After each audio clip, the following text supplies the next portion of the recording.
Okay, short message lang, no? So, Matthew chapter 4. Pasensya na, medyo madilim. Hinihintay ko na si Mrs. Nandito ako sa sasakyan.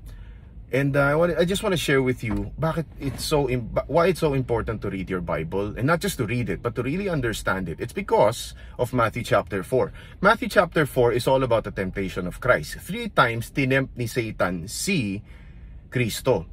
Ginamit niya ang salita ng Diyos, kung mapapansin ninyo.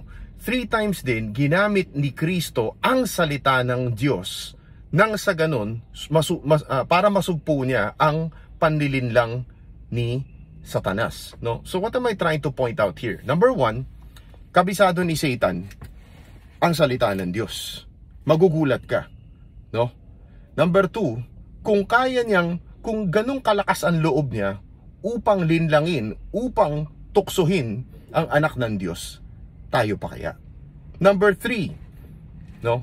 Although si Kristo ay anak ng Diyos, pero pinag-aaralan pa rin niya ang salita ng Diyos. Dahil bilang tao, kailangan niya matutunan to, no? And number 4, because kabisado niya ang salita ng Diyos, si Kristo, kinaya niyang sugpuin ang panlilinlang ni Satanas. So with that, I urge you na magbasa tayo, no? Pag-aralan natin ang salita ng Diyos.